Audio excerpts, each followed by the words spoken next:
Hey, how's it going? Lotfi here. I thought I'd shoot this quick video for you just to show you some of the strategies that I use for my clients' VSL funnels. Now, obviously, I know you're running your VSL funnel, running ads, I'm doing organic. So these are some of the strategies that I've been using that I know are gonna like benefit you immensely, especially if you want to get to like 100, 200 grand a month. So I'm actually gonna show you 3 ad accounts on like the campaigns and everything. So nothing hidden. So yeah, so like this ad account right here, he's making like, he's now hit 60 grand a month with this. Last month was like 40K. Before that was like 15K. So you can see, so here's the thing, right? So now you can see obviously this one's like a CBO campaign and these two are just normal ad set budget.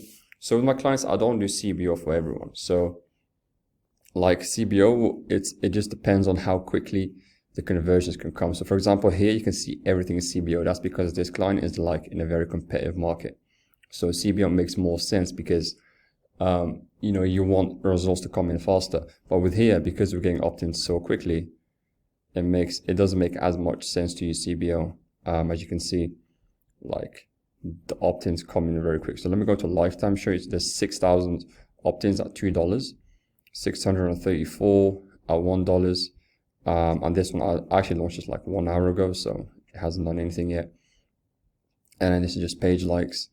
So the main thing, so actually let me go to this one. So this one you can see is all CBO. Let me go to lifetime and show you like the surveys as well. So the survey is 244 or 146, and the cost value option is like 791, and that's because obviously the competition is it's a lot more competitive. So obviously if your niche is like way more competitive, it's going to be way harder to get like results. But you can see the surveys just start popping in like crazy, and these are all coming from like the same audiences. So I actually I will show you the audience that gets all these surveys in just a second. So here in this ad account, we're only doing interests, and crushing it just on interests. So we have done no lookalikes, nothing. This one, everything is kind of fueled from lookalikes. And there's like 1 or 2 that are doing like all the heavy lifting, and they're getting like surveys like crazy. You can see 244. Majority are all coming from these. You can see LAL, that means lookalike.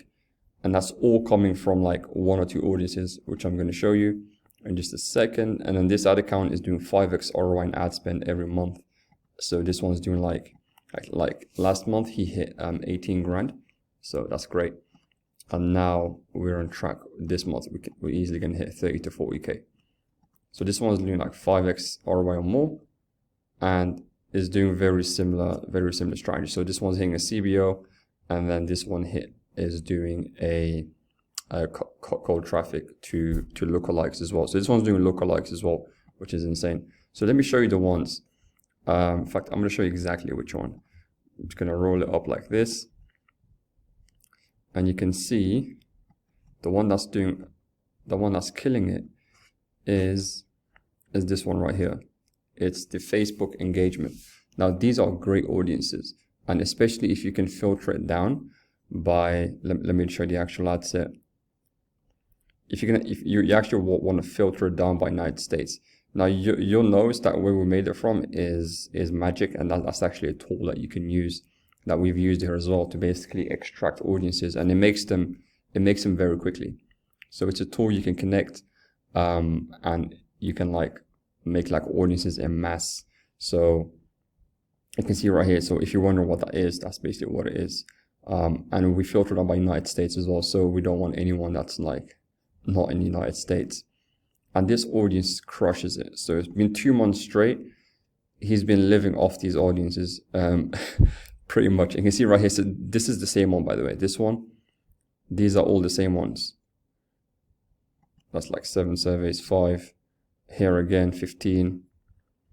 And here we go again, 3, 6. It's the same audience every time. Here we go again. So if you see any more Facebook and Instagram, it's the same audience. You can see those surveys just add up. And it's all from the lookalikes. And here we go again. The leads one. So it comes from the leads, because, you know, those are like your can be your best quality audience if you've done it right. So if you've got like 1,000 leads from the ads, so these are 1,000 people that have seen your ads, opted in, and then also went ahead to obviously click submit, and then they're basically inside your funnel. So when you get a lookalike of those people, you know, it's you basically created your own audience. So that's how you create your own audience. And basically, so you can see now we've created our own audience, and the survey cost is amazing for him anyway. So like I said, this is a more competitive niche, so it is more expensive even with lookalikes, but it's still getting like 3x ROI or more, which is amazing. However, here the service we're paying for is like, let me show you. Survey application, okay, $42 for 444 surveys. And this niche is a little less competitive, and that's how we can just rock it so easily. Let me show you last month. 174 surveys, $40. And by the way, I'm actually running all these ads. Well, here I am running all these ads for him. This ad account, I am just consulting him on exactly what to do. So every week I just show him like which ad sets to make. So I told him, I connected these for him, basically got him to use these audiences. I showed him how to scale it as well to keep it like consistent. So $150 for him is great. He's, you know, he closes like 30 to 40% of his calls. So that's why he can make 3 to 4x ROI. And then this ad account right here is kind of the same thing. But yeah, so that's definitely one thing you're gonna want to do, which is on the cold traffic. Once you've done it for a while, once you've hit interest for a while, especially if you're like in a competitive space, you're gonna want to start hitting lookalikes, because the interest, you know, you're continuously targeting cold traffic, and a majority of which may or may not be like your target audience. Unlike if it's competitive, then everyone is targeting them, which makes it even harder. So the best way to go about it is to start out with cold traffic. So start out with interest, and then take all the data that you have and then build a lookalike from it, and then leverage that. But you have to make the right one. So like we said, obviously you want to start out with the leads lookalike, and you can do that pretty fast. After you spend like $2,000, like $1,000 to $2,000, you can hit a leads lookalike and a website visitors, and then see how that goes. And it always works. So for me, it's like there's a lot more ad accounts that I work on every day, but I'm just showing these 3 for now. But yeah, obviously there is a lot more to it. So there's obviously like the ad copy, and then optimizing and scaling stuff. So the way you optimize and scale is very important, because you only want to optimize the winners, which is basically the ones that are producing sales. So it's one thing to get a survey, and then it's another thing to know which ad sets are getting sales. So you can see right here, for example, we're tracking. So you can see 22, that means actual sales. So these are actual sales produced. So these are high ticket sales. So 22 is basically high ticket sales, and he's selling for like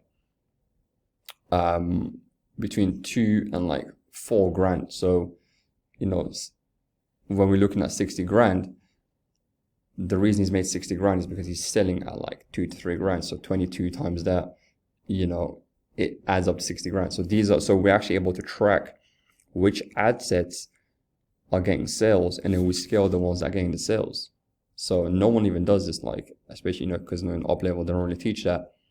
But we know which ad sets are getting sales. We're targeting, we can see we got 7. So these are sales that came on the phone. So people that actually paid on the phone, we're able to track that in the ad set level. So that allows us to scale as well. So if we're spending like $3,000 to $4,000 a month, we can see which ad set is getting all the sales. And then now we're able to dissect the audience within the ad set, and then expand from there. I call that like inverse scaling. So when you inverse scale, you're basically going where all your buyers are and then going out from there. So if you find like there's little pools of your buyers, you want to start splitting that like a divide and conquer strategy. But first you have to find out where you have to divide. So you want to divide the right thing.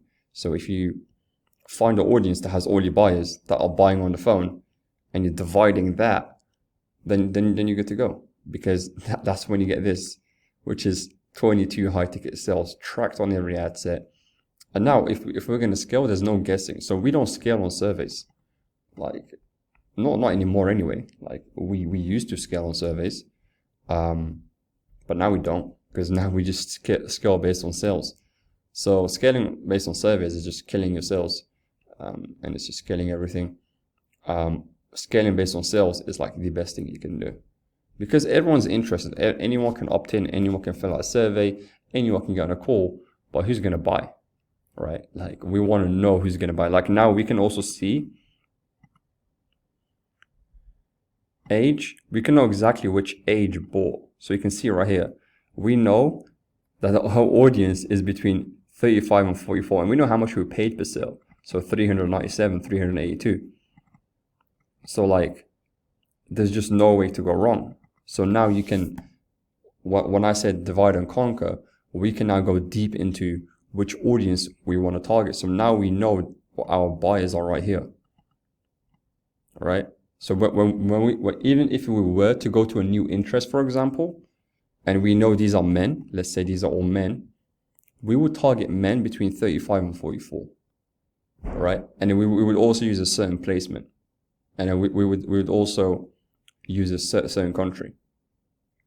And just based on that, you know, it's going to produce, because now Facebook, like, you're targeting just the right people. There's just no way to go wrong. And that's why this is working all the time. And the sales just keep coming in. We're able to track all the sales. But yeah, but if you're interested in this setup, let me know. I can show you how to get that installed. Obviously, I don't want to show you all the good stuff and then be like, okay, you have to pay me now. But no, I'm just messing. So I'll show you how to get it set up. Just send me a message on Facebook if you're interested in getting this set up, and I'll shoot you the link on setup instruction. It's very easy. It takes like 2 minutes, and yeah, you can do that, and then you can start going hard. But yeah, by the way, if you want me to take a look at your ad account and to kind of give you some feedback, let me know, because that's what I did for all these ad accounts. Before they started working with me, I took a look at our ad account and I gave them feedback, and then they came back and they said, look, you know, I like your feedback. I think you can do something with it. So can you come in and basically, you know, do some stuff for me? And I was like, yep, sure thing. And now they're basically my clients. But with you, no obligation. We can just look at your ad account. I'll give you some feedback, and then you go from there. All right. So you got me on Facebook. Oh yeah, to get this thing installed, just let me know. I don't want to leave you on a cliffhanger, but so yeah, hopefully you got some value from this video on how to actually scale the right way. And yeah, speak soon.